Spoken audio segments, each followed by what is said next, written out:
প্রস্ফুটিত হয়েছে। এখানে আপনারা এসেছেন গোবিন্দের চরণ পাওয়ার জন্যই তো এসেছেন, তাই তো? তাই প্রস্ফুটিত হয়েছে। আবার কত কুসুম প্রস্ফুটিত হয়েও আবার ঝরে পড়ে যাচ্ছে, মানে ঘুমিয়ে পড়ছে।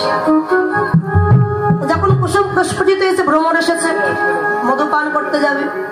কুসুমগুলি বলে, ভ্রমর বধূ তুমি আমাদের এঠো করে দিও। আমরা কবে হতে শুধু এই দিনটার অপেক্ষায় ছিলাম, কবে আমরা গোবিন্দের চরণে ঝরে পড়ব। আজকে যদি এঠো করে দাও, আমরা যে গোবিন্দের সেবা থেকে বঞ্চিত হয়ে যাব। তাই ভ্রমরগণ মধু পান না করে ফুলের চতুর্পাশে ভ্রমর গুন গুন গুন গুন স্বরে গান করেছে। ভ্রমর গুন গুন গুন গুন স্বরে গান করেছে। গুন গুন স্বরে গান করে, ভ্রমর গুন গুন গুন গুন গুন স্বরে গান করেছে।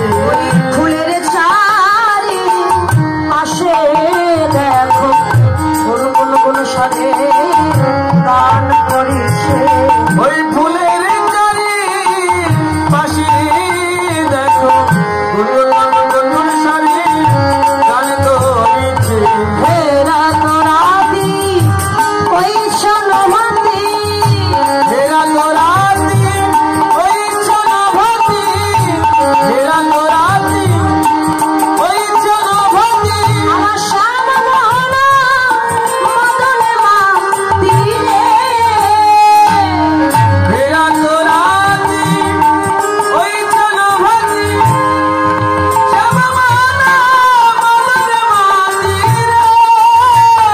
আর মুরলী প্রধান পঞ্চমতান, এবার মুরলী প্রধান পঞ্চমতান, মুরলী প্রধান পঞ্চমতান। মুরলী প্রধান পঞ্চমতান। ওগো কুলবতী ছিল চরণী রে, কুলবতী ছিল চরণী রে, কুলবতী ছিল চরণী রে। কুলবতী ছিল চরণী রে, কুলবতী ছিল চরণী রে। আহারে চরণী রে, আহারে। মদন মোহনা মদনে মাতল, ওই মদন মোহনার মদনে মাতিল। মদন মোহনা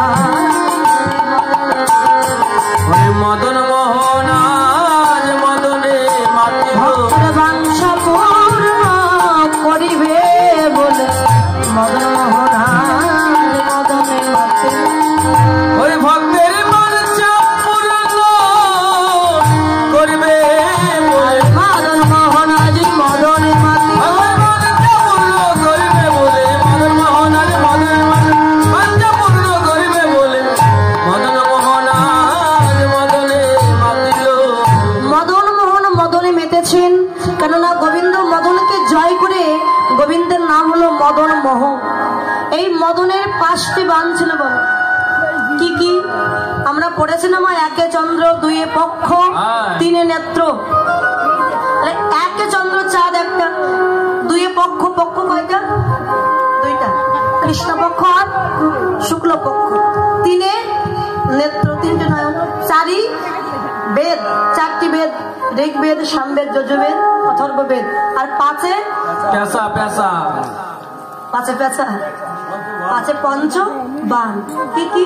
মদন, মাদন, মোহন, শোষণ, স্তম্ভন। 5টি বাণ।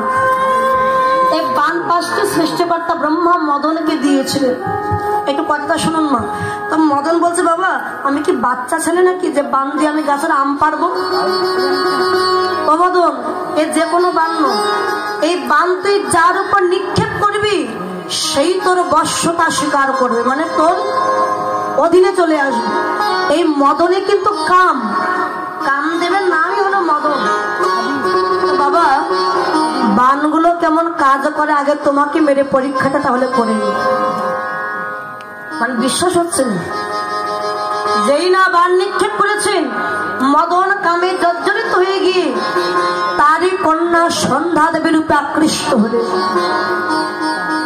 বাবা হয়ে নিজের কন্যার দিকে যখন কাম চোখে তাকিয়েছেন, সন্ধ্যার দেহ ছিল সোনার মতো উজ্জ্বল চকচকে, পুড়ে কালো কয়লার মতো রং হয়ে গেল। সন্ধ্যা বলল, বাবা আমি আর বাঁচতে চাই না, জগতের সবাই আমাকে অপবাদ দেবে, কলঙ্ক দেবে, আমার সোনার মতো দেহ কালো হয়ে গেল। ব্রহ্মার যখন জ্ঞান ফিরে এসেছে, ব্রহ্মা বলল, মা তুই কাঁদিস না, এতে আমার কোনো দোষ নেই মা, ওই মদন আমার উপর বাণ নিক্ষেপ করেছিল বলে আজকে আমার এমন দশা হয়েছে। আমি তোর পিতা, আমি তোকে আশীর্বাদ দিলাম। আজ তোর দেহটা যে কালো হয়ে গেল, আজ থেকে যেসব ভক্ত ভক্তিমতী মায়েরা সন্ধ্যাবেলা তোর নামে একটা সন্ধ্যা প্রদীপ জ্বালিয়ে তোর অন্ধকারকে নাশ করে দেবে, আমার আশীর্বাদে তাদের জীবনও আলোকিত হয়ে যাবে। সন্ধ্যাবাতি আপনারা দেন না মা? সন্ধ্যাবেলা সন্ধ্যা কেমন দেখতে হয় মা? যখন সন্ধ্যা হয় কেমন? কালো না, অন্ধকার। এই হলো সেই সন্ধ্যা যার দেহটা কালো হয়ে গিয়েছে। তা আপনারা বলবেন আমরাও সন্ধ্যাবাতি প্রত্যেক দিন দেখবো, আমাদের জীবন তো আলোকিত হচ্ছে না। হবে কি করে মা? আজকে সন্ধ্যা দিচ্ছি, কালকে দিচ্ছি, পরশু দিন বলছে হ্যাঁ রে খুকি মা আজকে সন্ধ্যাবাতি তুই একটু দিয়ে দে, আমি একটু সিরিয়ালটা দেখে নি। পরশু দিন কে দেবে? পরশু দিন তোর বাবা দেবে। তুই তো সন্ধ্যাবাতি দিয়ে দে, আমি সিরিয়ালটা দেখে নি।